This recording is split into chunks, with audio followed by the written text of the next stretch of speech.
Is your service mutually beneficial? Can you truly say when you lay down at night and you're alone with your thoughts, can you truly say when you wake up in the morning and you're looking at your schedule, can you truly say you're looking forward to doing it again? Can you truly say that you are fulfilled, that you are satisfied spiritually, emotionally? A lot of us eat emotionally because we are so unhappy in our day to day that the only joy we can get out of most of our days is in the bag of chips or in some fried food or in a drive-through.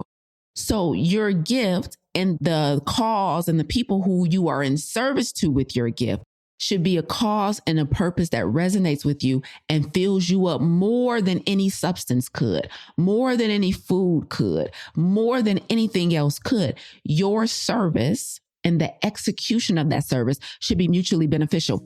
You must have self-actualization in this world, period. Just because someone can live with a disease doesn't mean they should. The overwhelming majority of prescriptions written today are written to treat lifestyle disease. Lifestyle disease is defined as conditions which can be attributed to the way in which a person lives. This includes things like physical activity, drinking, smoking, stress, the quality of our social connections, sleep, purposeful and professional alignment, and of course, our diet. But what if there was an alternative? What if before putting pen to pad, we had a comprehensive solution in lieu of pills and procedures? You are listening to the Plant Protocol podcast for current and aspiring health professionals who are done with simply managing chronic lifestyle challenges and are interested in taking a whole food, plant-based approach to combating them. I'm your host, Lisa A. Smith. It's time to come get this health. I was recently talking to someone and we were talking about obedience. And in this conversation about obedience, he said something that kind of blew my mind. Now, what I've always heard was the thing that I've heard about kind of like not fulfilling your purpose and not doing what you're called to do. The saying that I've always heard around that is all of the best ideas are in the graveyard. Have you guys ever heard that before? Meaning, people go their whole lives having these ideas, having these magnificent ideas. However, the overwhelming majority of people never truly fulfill those ideas, like they never truly do anything with them. So one of the things that I've always heard about ideas and purpose is that the best ideas are in the graveyard. And that breaks my heart. Like that's part of the reason why our mission at the Plant Protocol is to extend the healthy life expectancy for people of color, because we want them to not only be healthy, right, but we want them to be healthy enough to do what they feel like they're called to do. And so every time I hear this saying that the best ideas are in the graveyard, it breaks my heart a little bit. Because they're in a graveyard for two reasons. One, because most people, especially people of color, die prematurely. Like we're dying from preventable diseases and things that we could have avoided or that we could have put into remission just by making lifestyle changes. So when I hear that the best ideas are in the graveyard, right, I'm thinking about number one, people who died prematurely before it was really their time. They died from stuff that was preventable, like heart disease and heart attacks and strokes and diabetes and kidney failure and fatty liver disease and just, suicide when it comes to mental health, right? Things that we could have potentially done something about. So it breaks my heart for that reason. But it also breaks my heart when I hear the best ideas are in the graveyard, because people are dying with their ideas and their gifts and their vision inside of them because they were too scared to execute, right? Because they weren't introduced to this idea of obedience and radical obedience. And so when I think about all of the phenomenal ideas and things that could have came to life had they had different choices or been exposed to something differently, it really just drives me to get up every morning and just plunge forward towards our mission of extending the healthy life expectancy for marginalized communities. And so back to this conversation I was recently having. So I told y'all, I was recently having a conversation with someone, and we were talking about this idea of our vision and our mission and our gifts and our ideas going unfulfilled. And he said something to me that I had never considered before. He said, I don't want to be somebody who doesn't do what God has told me to do. But then he said, because he might give that idea to someone else or it'll die. Now, I knew the it'll die part, right? I always imagined that if God gives us an assignment and gives us a divine download, I always imagined that was our divine download and we were meant to execute on it. And if we don't, of course, it's disobedience. But then also, if we don't, that thing dies with us, right? And that's partially true. But when he said, I don't want to be the person that doesn't do what God told me to do, because he's then going to give that idea to someone else, I almost froze in my tracks because I had never, ever considered this idea that if I don't execute on the thing that I'm thinking of, that someone else may take it and execute on it. I had never thought of that. Like, I had never thought of this idea that, I have this mission of extending the healthy life expectancy for people of color. And if I don't fulfill this mission, and if I don't show up every day, I was just thinking it would never get done, right? I was so naive to think that nobody's going to save our people except for me, right? I never considered that, someone else could potentially be given that idea or that assignment or something very similar to it, right? And it instantly made me extremely, extremely possessive. Like the thought, when he said to me, he may give that idea to someone else. And have we all experienced this where like we kind of thought of something or had an idea and we just let it stay an idea and we never really did anything with it? And then we saw something similar to it out in the world. Has that ever happened to you guys where you were thinking of something like this or along those lines, you never execute it? And then lo and behold, one day you hear about or see something very similar to your idea out in the marketplace or out in the world, or you see somebody else kind of forging that mission forward. And so I instantly got really possessive about my assignment. I instantly got really possessive about my ideas. And I started thinking about all the true crime shows and podcasts that I watch, right? And where, basically people get possessive over other people and they're like, if I can't have you, nobody can. That's how I feel about my mission. That's how I feel about my assignment. Like I instantly got into this mode where I'm like, wait. If I can't have my idea, nobody can have my idea. Like that's how you should be talking to your ideas. That's how you should be talking to your mission. That's how you should be talking to your vision. Like, if I can't have you, nobody can, right? Period. And I'm not because I'm trying to keep it to my chest or keep it to myself or don't want anybody to help me, but it's like, God gave me this divine download. He gave me this assignment. And I want to make sure that number one, every single day I wake up and give God a return on his investment in me, right? He woke me up today. Let me give him a return on his daily investment in me. But then also like, I'll be damned if I come on YouTube or Facebook live one week and I see somebody else talking about extending the health. Now, I'm not mad about other people talking about it. Like we need as many people as we can to extend the healthy life expectancy of people of color. But it stings a little bit when they talking about it and you not. It stings a little bit when you not on that and they own that. And you're supposed to be on that. So anyway, I want to talk about radical obedience today. I was having a conversation with one of our challengers recently. So many of you guys know we are here at the Plant Protocol. We're currently hosting a 30-day vegan, salt, oil, and sugar-free challenge. And we have 3 tiers for the challenge. We have general admission, we have VIP, and we have ultra VIP. And those challengers who purchase an ultra VIP ticket, they get a private one-on-one coaching session with me. And so today's live is brought to you by Leslie of our 30-day challenge. Me and Leslie recently had our one-on-one coaching session, and we got to talking about obedience as miraculously, somehow, some way I always do with almost everybody, right? And Leslie asked me, I was breaking down to her kind of what obedience should look like and feel like, because she was asking me like, how do I know, Lisa, if I'm already doing, like whether or not I'm already there, whether or not I'm already doing that? Because I kind of feel like I use my gifts. I kind of feel like, and she was like, so like, can you break down for me, how would I know if I'm already at that place of kind of obedience? And I started sharing it with her and she was like, you need to talk about this more. Like, she was like, it would be really cool to have a checklist. And I said, say less. And so here we are. And so I'm about to briefly go through with you guys kind of 3 ways to know whether or not you're being obedient, right? And we're going to kind of start with obedience, and then we're going to take it up a notch to radical obedience. And I want to make sure that you guys kind of have a bit of a framework to operate from when you're trying to decide if you're on the right track. Now, I've been living a life of radical obedience personally since 2012, when I quit my 9-to-5 working as a foster care worker and decided to take a gigantic leap of faith and start working abroad with no salary,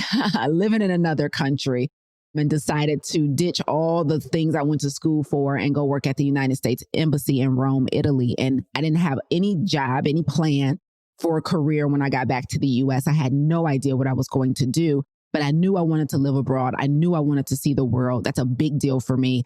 And so I got that opportunity to do so. And I said, forget it. I'm going to cash in my 401k and I'm going to do the doggone thing. And that was the very first memory I personally have of living a life of making a radically obedient decision. Like, it just felt right. I had I don't know how I'm going to make money. I don't know where I'm about to live in Rome. I don't speak the first language. I'm doing this unpaid internship, which means I have to fund my entire experience in this country, right? And I have to figure it out, but it feels like this is where my life should go next. And I wasn't wrong, right? But for a lot of us, it's very challenging to make decisions like that. For a lot of us, it is very challenging to make big decisions like that. Like, I'm just moving strictly because it feels right. No other reason. I'm just moving because something is telling me this is the right next step. And I don't know the step after that. Like, it's very challenging for some of us to move with low visibility. And that's what faith is. Faith is all about moving through life with low visibility, right? And so I want to give you guys kind of a short checklist on, how to know whether or not you are being obedient in this life, because it is my belief that obedience provides and grants us favor. And so if you want more favor in life, obedience is the way to get there. It's like a shortcut to favor. When you are obedient to what God told you to do, it's like a shortcut to favor. Like nothing I've ever seen before. You guys have no idea. Wait till you see how my 2024 is about to end. Wait till my first live in 2025. You should put it on your calendar right now, matter of fact. You should put on your calendar 10 a.m. EST Monday, the very first Monday, January 2025. Wait till I tell you what went down in 2024. You're going to be like, that's next level favor. I'm going to be like, I know, I told you. Watch, I promise you. Obedience is the shortcut to favor. So let me give you a quick checklist on whether or not you are being obedient. Now, I want to start with just obedience in general, right? Now, you guys know I take it up about 18 steps and I talk about radical obedience, but let's just start by talking about obedience in general. And I'm going to talk about obedience from kind of a, what am I meant to do in this world type of perspective? Like, what impact am I meant to make? How am I meant to show up, right? And more around your profession and what you do. Like, obedience, let me be clear, is required in every area of your life. Hey, what's up, listener? Listen, I am super excited, like on cloud 9 right now, because we just wrapped up our very first 30-day vegan, salt, oil, and sugar-free challenge, and the results have been amazing. Weight loss, lower blood pressure, lower cholesterol, high energy, overcoming food addictions, making exercise a non-negotiable, taste buds changing. We have people in the challenge saying, I'm never going back. I can't believe I feel this good. And so I'm here to share with you that we're going to keep the party going. We just opened up enrollment for our signature plant-based coaching program, Farm to Table. This is our 3-month coaching program for individuals just like yourself who may be experiencing chronic health challenges and you want to take a whole food, plant-based approach to combating them. This is your opportunity to get the coaching, community, and curriculum that you need to finally put some things in remission, to finally become the most optimal version of yourself so that you can live a life of radical obedience. If you're interested in learning more about Farm to Table, what to expect, all you have to do is click the link in the show notes. We've been facilitating this program since 2016, so we have a ton of testimonials, videos, content for you to read so you can know exactly what to expect when you get inside. Enrollment is only open for a limited time, so come get this health. You should be obedient in your health. You should be obedient in your relationships. You should be obedient in your finances. You should be obedient in your faith. Like, obedience transcends every single area of our life. But what most people hear me talk about when I talk about obedience is kind of from the perspective of like career and professionally. So that's the perspective I'll talk from today. So here's the first way to know whether you are obedient in your life right now. And it's very simple. Are you using your gift? Like, you know what your gift is. Now, if you're one of those people who are like, I don't know what my gift is, I have no idea. Or if you're one of those people who are like, I don't even have a gift. Okay, this conversation is not for you. We'll talk about how to discover, how to know what your gift is in a later episode. But this is for individuals who are clear on what their gift is. You know what you're good at. You know what comes naturally to you, like what feels naturally easy for you. You know what that is, right? So the first box that you need to check to determine whether or not you're being obedient in your life right now is, are you using your gift? Are you using your gift on a regular basis? Now, mind you, I did not say, are you getting paid to use your gift? I didn't say anything about monetization. So I'm not saying it has to be your gift has to be your 9 to 5. That's not what I'm saying. Your gift doesn't necessarily have to be your business if you don't so choose, right? But are you using your gift in some capacity right now in your life on a consistent cadence, on a regular basis? Okay. That is the first box you have to check to determine whether or not you're being obedient in life. You have a gift. Do you use it? I'm using it with you guys right now.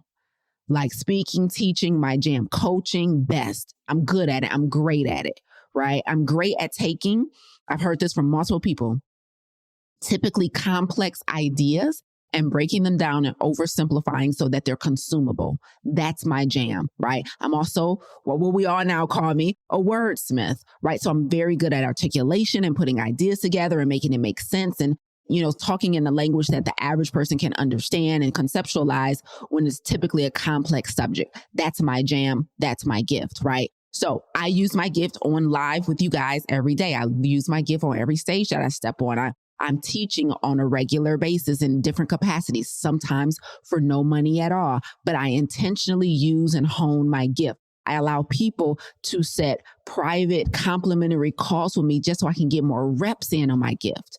Like, I use it on a regular basis. So that's number one, right? Are you using your gift? That's the first box you need to check.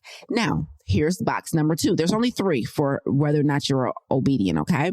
The second box you need to check to determine whether or not you're being obedient is, are you using your gift in service to others? Like, very intentional. When I say in service to others, I'm saying as a result of how you use your gift, are you helping to solve a problem for somebody else? Major or minor? It don't have to be a big earth-shattering thing. But are you intentionally in service to others, meaning you're willing to use your gift even if it isn't being monetized, right? Because what you're not going to do is dishonor the fact that God has given you a gift, right? And all of our gifts are meant to be regifted. So 1, are you using your gift? 2, are you using it for good? Are you using it in service to others to enhance the quality of somebody's life? Because it's possible to use our gift in another way. Because let me tell you something. This wordsmith tongue of mine hasn't always been used to enhance somebody's life. I've had to apologize to people in my life for how sharp my words and my tongues have been because I've been so sweet on being on clapbacks. You know what I'm saying? Like, my communication skills have been so dope for a long time that I've hurt people's feelings with my gifts, and I'm aware of it, right? Because they can't keep up in the conversation because I'm like, oh, my brain be like, oh, snap back, right? So I've had to apologize to individuals in my life for my snappiness and for my ability to communicate so well and right and snatch some edges. So are you using your gift to enhance the quality of somebody's life, right? After somebody receives, right, or isn't a recipient of your gift, can they say that their life and their quality of their life has been enhanced as a result, right? So do we use the gift? Okay. And do we use the gift for good and to improve the quality of somebody's life? Obedience, evidence of obedience is always, always, always in service to other people. Evidence of obedience is always in service to other people. period. There's no two ways about it. It is not just self-promoting. It is always in service to other people. So that's the second box you need to check to determine whether or not you are being obedient. Are you in service to others intentionally, or are you out here strictly in service to yourself? Like, Lisa, are you using your gift of communication and talking and breaking ideas down just to line your pockets, or just to get yourself the next opportunity, or just to, or are you genuinely, like, you know, in your spirit, whether or not you're showing up for other people selflessly, right? Does service lead? For us, one of our core values at the Plant Protocol is service leads and money follows. Service leads and money follows. And that is how I do everything that we do. I think in service first. I don't think in, oh my God, how much this is going to cost me, whether it be cost me in time or cost me in energy or cost me in money. I don't think like that. I think about, how can I be in service first? So is your gift being used in service first? Okay. That's the second box that you want to check to determine whether or not you are truly being radically obedient. Now, here's the third one. Because most people get this third one wrong, right? And that's why many people are miserable. They're like, I'm using my gift. I know I'm supposed to be in ministry. I'm in ministry, right? Or I have this beautiful voice that God gave me. So I am singing. I am using my voice, like whatever it is. But where people mostly go wrong is on number 3, which is you are using your gift to solve the problem that you prefer to solve. A problem that really pulls at your heartstrings. You're using your gift to be in service to the people for whom you have a compassionate need to serve. Let me be super clear about this, because in service, sometimes we'll fool us into believing we're doing the right thing, because it's never a bad thing to do good, right? It's never a bad idea to do good. But what I have seen over and over and over again in my multiple years as a coach is people are in service, but they are not in service to a mission or a cause that's meaningful to them. So they're using their gift in service to a mission or a cause that doesn't really resonate with them. And that's what causes burnout. That's what causes overwhelm. That's what causes resentment and regret. I've seen it. Like, I've seen people be working like in ministry in a church, and they're like, I'm in service, like I'm serving God's people. I'm helping out my pastor, blah, blah, blah. But Lisa, I hate it. I'm burnt out. The thought of going there every week is like tires me. It doesn't resonate with me anymore. But we don't know how to cut it off because it seems like the right thing to continue to do, right? It's just like me quitting being a foster care worker for the state of Michigan. Like, I'm in service. I'm trying to reunite these families and these children with their biological parents. But even though it's a phenomenal cause, even though it's something we all should have at least be akin to and be aware of, it just wasn't for me. It wasn't for me, right? And so I quit, right? But it's a state of a Michigan job, it's a government job. You get all these things, you're in service, you're doing something well, but it's not. So the third thing that most people miss, y'all, is that we sometimes feel bad about not being fulfilled, but we don't want to quit doing the thing we're doing because it seems like the right thing to do, because it's a good cause and maybe there's good benefits or whatever it is. But the third box that you absolutely have to check when it comes to obedience is your service mutually beneficial? Is your service mutually beneficial? Can you truly say, when you lay down at night and you're alone with your thoughts, can you truly say when you wake up in the morning and you're looking at your schedule, can you truly say you're looking forward to doing it again? Can you truly say that you are fulfilled, that you are satisfied spiritually, emotionally? A lot of us eat emotionally because we are so unhappy in our day-to-day that the only joy we can get out of most of our days is in the bag of chips or in some fried food or in a drive-through. I tell people all the time, when I discovered how much being on a stage and speaking and teaching filled me up. Now, listen, back when I used to eat sugar, y'all know I'm a plant-based vegan. When I used to eat sugar, donuts were my favorite. Like, donuts, my jam, right? I don't know. It's been years since I had a donut, but donuts were my jam. And nothing ever tasted as good as donuts until I stepped on the stage with a mic in my hand. I was like, oh snap, I done found something that done beat donuts out, honey. French fries is my favorite food. I can now go months without French fries, y'all. Months without French fries. Why? Because I found something that tastes better. I found something that feels better. So your gift and the cause and the people who you are in service to with your gift should be a cause and a purpose that resonates with you and fills you up more than any substance could, more than any food could, more than anything else could. Your service and the execution of that service should be mutually beneficial. You must have self-actualization in this world, period. Self-actualization means that your gifts and your talents are being optimized and used at their highest capacity. It means that I feel like when I walk off the stage, when I shut down the Zoom room from that masterclass that I'm teaching, right? When I walk out of that coaching, that one-on-one coaching session, I feel like I left everything there. I've emptied out. Right. And now I can go get filled up again at the next set. Like it should be mutually beneficial. Obedience brings peace. So I've talked to so many people who are struggling with discontentment.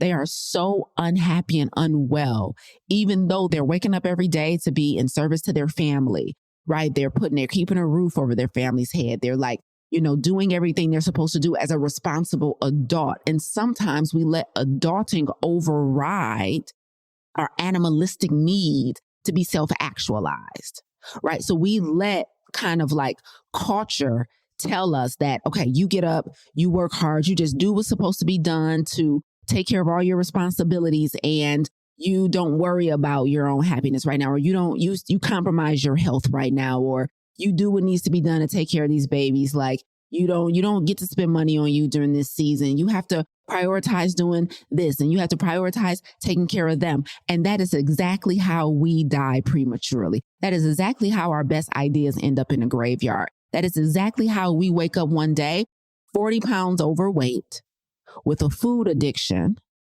and we don't have the love and intimacy in our life that we once envisioned. We don't have the purpose and fulfillment in our life that we once envisioned because we've been disobedient for so long that we've normalized disobedience, and now we're suffering from the consequences of disobedience.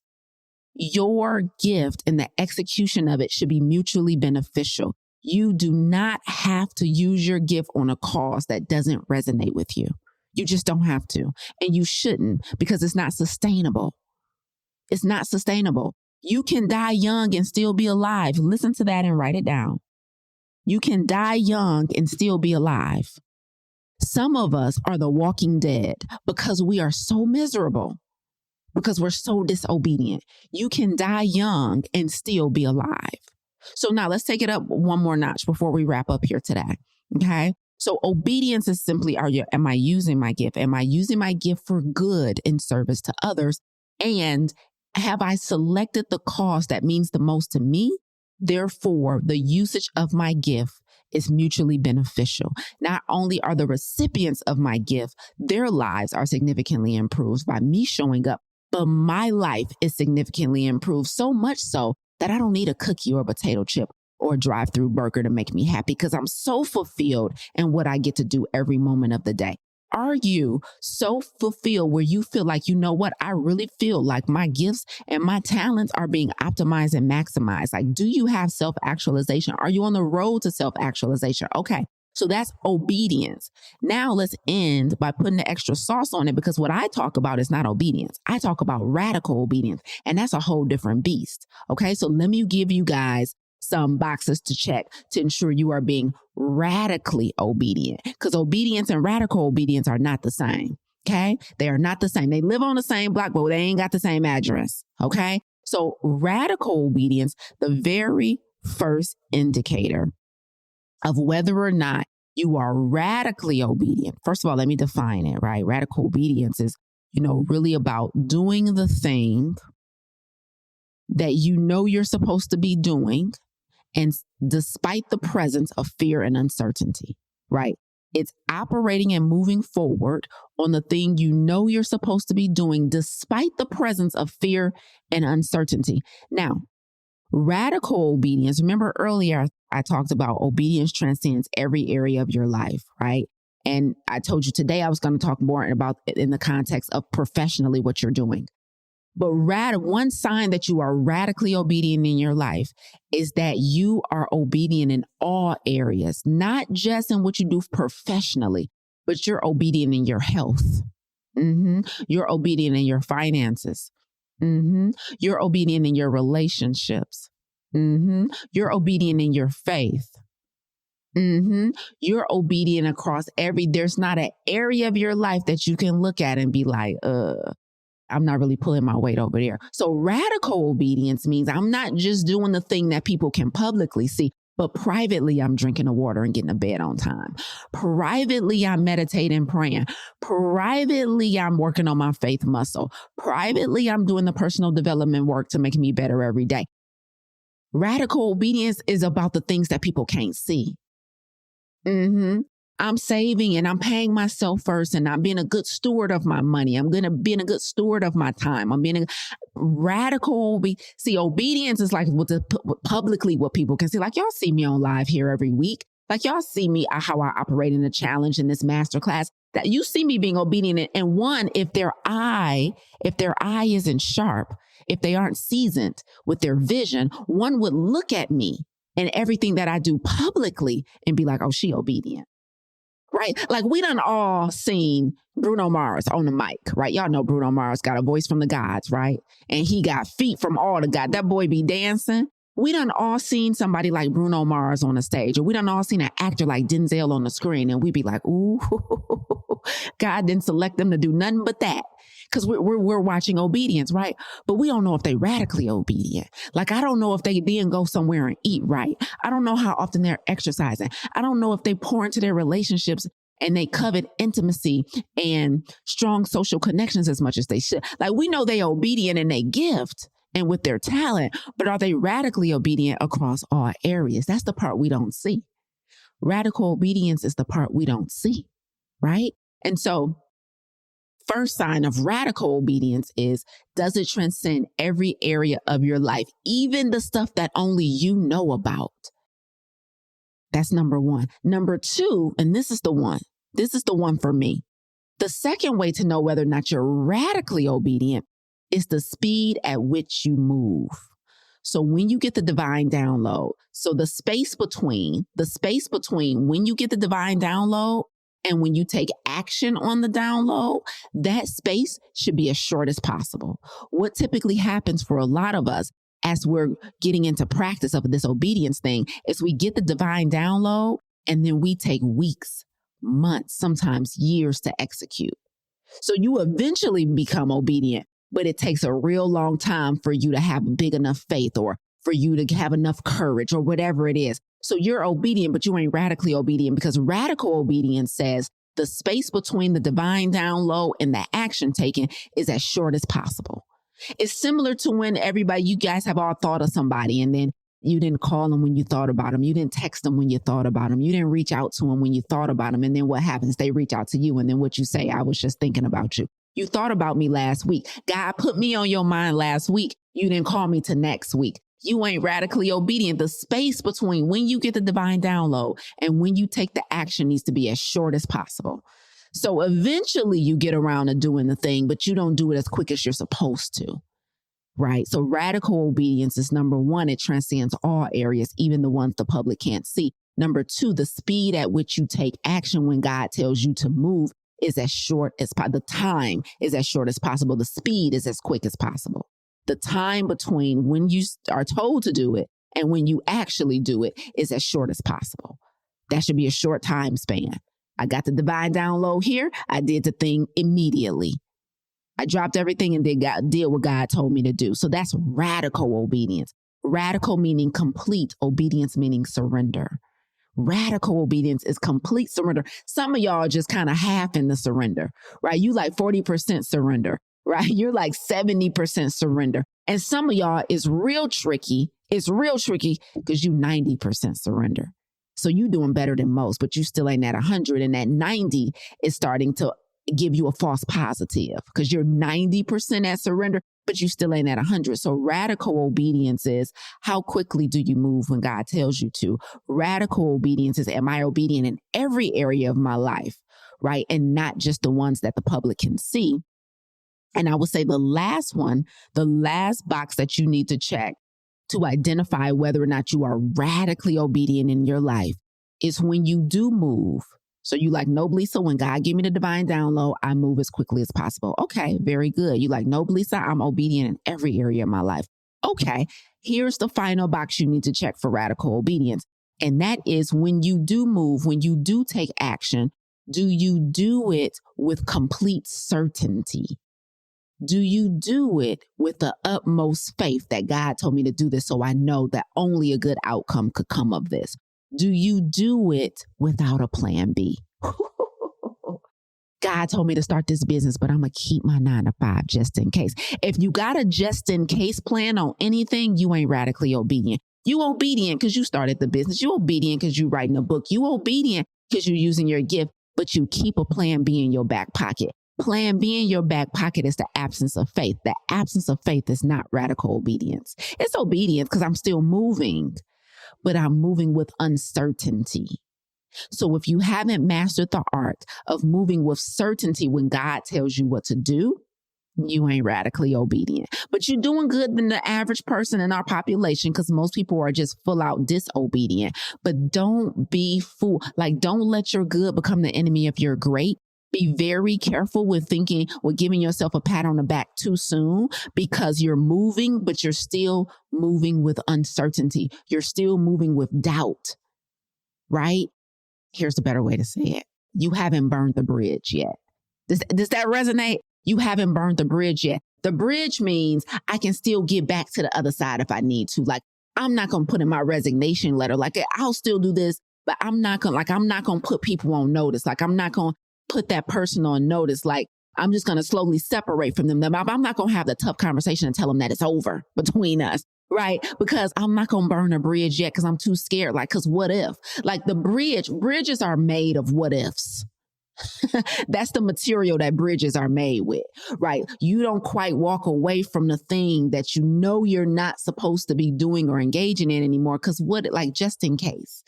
Right. Like I had a client many years ago. Shout out to Tracy. Tracy is phenomenal. And she started losing weight and was losing weight. And I called her one day and she said, Coach, I went out and bought a coat, a winter coat. This was a couple years ago. And I'm like, okay, that's what's up. She said, but I bought it. Now, Tracy used to be 600 pounds. And she said, I bought it, Coach, in a 5X, 6X. I said, why you buy that size? You in the 300s now. You probably we could do a 3X. Like we could do something different. Like, why you got that size? And she said, just in case, right? She wasn't completely sold on her ability to keep her weight down. She wasn't completely sold on the fact that the scale was going to keep moving in the downward direction. So she was still buying clothes that she could fit if she gained the weight back. She didn't have faith in her ability to execute and maintain the results she had gotten. She had a plan B, right? She had built a bridge of what if and just in case. Right? What if and just in case. And so when we move, even though she was being obedient in her health, she was working out, she had adopted a plant-based diet, she had a coach, she had all the things that in outside looking in would make it appear as if she was radically obedient. But in her closet where all of us couldn't see, she still had a 6 and a 5X just in case. Right? So what's in your closet? You know what I'm saying? Like, what's the just in case that's in your closet that we can't see, even though outwardly it looks like you're doing the thing? It looks like you're doing the thing, but that faith muscle is still so weak that you refuse to burn the bridge, right? So that's the checklist, guys. Whether or not you're being obedient, I gave y'all that. And then whether or not you're being radically obedient, right? Am I moving with speed? Success loves speed. Am I moving with urgency? When God tells me what to do, that's radical obedience, right? And am I also making sure that I have faith when I move, that there's certainty when I move, right? That's radical obedience. And am I obedient in every area of my life or just those that we can see? That's radical obedience, all right? Because success, I love Myron Golden says, success has a need for speed. Success has a need for speed, honey. So you got to move quickly. We take life for granted. Like we take the brevity of life for granted and we're just like, I'll get around to it. I'm working on it. Y'all say all type of stuff to me. I'm working on it. I'm in transition. I'm like, what makes you think you got next year? What makes you think? Like, get it done so you can get this favor that comes with getting it done. Radical obedience grants you favor, so you got to get it done. I don't understand. I ain't never seen so many people at one time put off favor. Like, I'm good. I don't need favor. I just want to keep hard working my way to the top. Did you know when you're obedient and when you're radically obedient, you don't have to work as hard because you get so much favor? Like, God gives you so much favor that you can afford to take some time off from working so hard. Right? You don't have, everything doesn't require elbow grease when you're obedient because you begin to get so much favor. Like, I get opportunities that I don't have to work for because I have faith. Like, literally, somebody was in my email box 2 days ago and he has a nonprofit and they brought me in to speak for the children in his nonprofit. These teenagers, they service teenagers who are victims of gun violence, right? And so I did a health series for them and it concluded some months back. And he just emailed me the other day and he's like, hey, we want to get you back up in here. Can we talk about our next phase of programming? Let's talk about what your fee is. Let's talk about, I didn't reach out to him. I didn't have to work hard for this opportunity. I just showed up the first time on assignment, operating in my gift. And then what happened? Favor said, you're not going to have to worry about where your next gig from because I'm going to drop it in your email. But I don't have to work as hard when I'm obedient. Does that make sense? You don't have to. We got to offer. Back in May, we got an offer for our company and they made the offer to us and they made it so simple. And right now, like today, matter of fact, today, I'm waiting for an email from my attorney who's drawing up the terms of this offer. We didn't ask for it. It was made to us.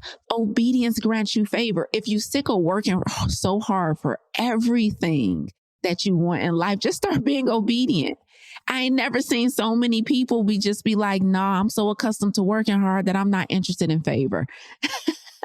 I'm not interested in taking my foot off the gas. I just want to overwork for everything. I just want to be tired all the time. I just want to be stressed out. I just want to constantly worry about where the next opportunity, where the next gig, where the next customer is coming from. No, just be obedient and start being obedient in every area of your life so that when the opportunity, the customer and the gig comes, you're ready physically, mentally, and emotionally. That obedience grants you favor. And so check the boxes that I laid out for you guys today and make sure that you're crystal clear on what obedience looks like and then what a radical obedience look like and fall in line. Fall in line. Success loves speed. So do it as quickly as possible and watch the favor start rolling in. I told you guys on the previous video, like it would be extra hard for me to go out of business because opportunities come to me. To go out of business, I would have to change my number, change my website, probably get a face reconstruction because opportunities come to us now. Like we don't have to work as hard to get them. But favor ain't fair, but y'all knew that already. All right, I'm out of here. Listen, shout out to our 30-day challengers. Again, thank you so much for Leslie, one of our 30-day challengers who was my muse for this episode. So thank you, Leslie, for pushing me and saying, at least I don't really even know what obedience is. Can you break it down for me? So I hope this was helpful, at least to Leslie, if nobody else. So that's it for me. I will be back here next Monday. You guys share this with somebody who needs to understand the importance of walking in their purpose and staying on assignment. Love you guys. Talk to you next time. Bye, y'all. You tuned in today because, like me, you're a disruptor. You're passionate about health and you have firsthand experience of taking a whole food plant-based approach to combating chronic health challenges. You want to see lifestyle and dietary modifications become the norm in the way in which we practice healthcare. However, you need mastery around nutrition and lifestyle science, a better understanding of behavior change to improve client compliance, and confidence in your ability to effectively coach clients to adopting those lifestyle modifications. You need the Plant Protocol.